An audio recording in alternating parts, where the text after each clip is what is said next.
दोस्तों तो आज के वीडियो में हम बात करने वाले हैं। देखिए, जब भी आप थर्मोमीटर से अपना जब तापमान टेम्परेचर नापते हैं तो कभी कभी वो डिग्री सेल्सियस में बताता है और कभी कभी डिग्री फ़ारेनहाइट में बताता है।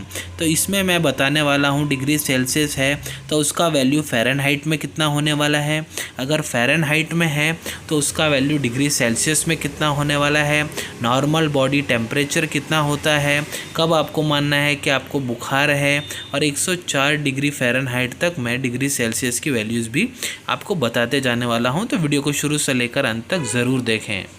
नमस्कार दोस्तों, आप देख रहे हैं यूट्यूब चैनल वेंकटेश एच पुजार और मैं हूं डॉक्टर वेंकटेश एच पुजार।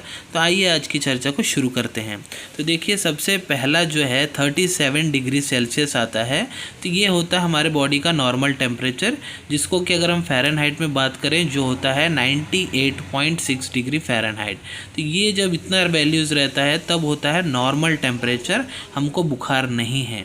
इसके ऊपर जब 37.2 डिग्री सेल्सियस जाता है यानी कि 99 डिग्री फ़ारेनहाइट, तो आपको बुखार स्टार्ट हो जाता है।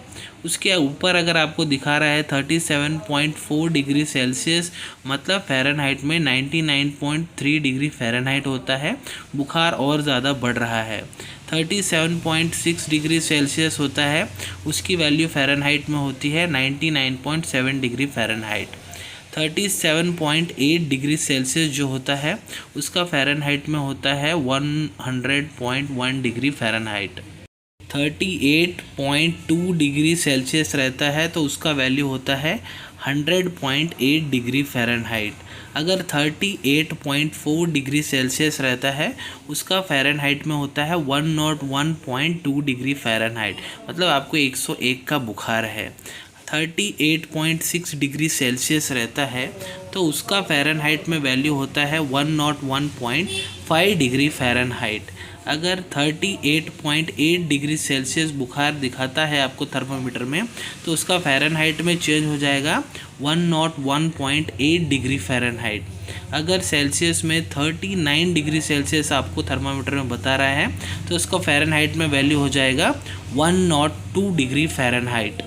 अगर सेल्सियस में आपको 39.2 डिग्री सेल्सियस बता रहा है तो उसका फ़ारेनहाइट में वैल्यू हो जाएगा 102.6 डिग्री फ़ारेनहाइट, मतलब 102.6 डिग्री फ़ारेनहाइट का आपको बुखार है। यदि आपको 39.4 डिग्री सेल्सियस बता रहा है तो उसका फ़ारेनहाइट में होता है 102.9 डिग्री फ़ारेनहाइट। यदि आपको सेल्सियस में 39.6 डिग्री सेल्सियस बता रहा है तो फ़ारेनहाइट में 103.3 डिग्री फ़ारेनहाइट, 103.3 डिग्री फ़ारेनहाइट हो जाता है। यदि सेल्सियस में 39.8 डिग्री सेल्सियस बता रहा है तो आपको 103.7 डिग्री फ़ारेनहाइट का बुखार है। यदि सेल्सियस में 40 डिग्री सेल्सियस बता रहा है तो फ़ारेनहाइट में वो 104 डिग्री फ़ारेनहाइट, मतलब 104 डिग्री फ़ारेनहाइट का बुखार है आपको। तो कई बार हम लोगों को कन्फ्यूजन हो जाता है, अगर फ़ारेनहाइट रहता है तो उसको सेल्सियस में हम लोग कन्वर्ट नहीं कर पाते हैं, सेल्सियस रहता है फ़ारेनहाइट में हम लोग कन्वर्ट नहीं कर पाते हैं। इसलिए सारी वैल्यूज़ मैंने हाईएस्ट 104 बुखार तक रहता है हम लोग को, उसके ऊपर बहुत ही कम और रेयर कंडीशंस ही रहते हैं जिसमें बुखार रहता है।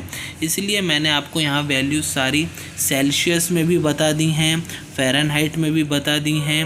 जो नॉर्मल हमारे बॉडी का टेम्परेचर होता है वो होता है 37 डिग्री सेल्सियस, मतलब 98.6 डिग्री फ़ारेनहाइट। तो ये दोनों एक ही हैं, ये फ़ारेनहाइट में है, ये सेल्सियस में है, बस यही फ़र्क है। बाकी जैसे जैसे तापमान आगे बढ़ता जाता है मैंने वैसे आपको दोनों की वैल्यूज़ बता दी हैं। तो आशा करता हूँ ये वीडियो आपको पसंद आई होगी। यदि आप आगे भी इसी तरह के वीडियोस देखना चाहते हैं तो चैनल को सब्सक्राइब करना मत भूलिए। इस वीडियो को ज़्यादा से ज़्यादा लाइक और शेयर कीजिए। मिलेंगे आप सभी से अगले वीडियो में कुछ नए विषय के साथ। टिल देन टेक केयर, धन्यवाद।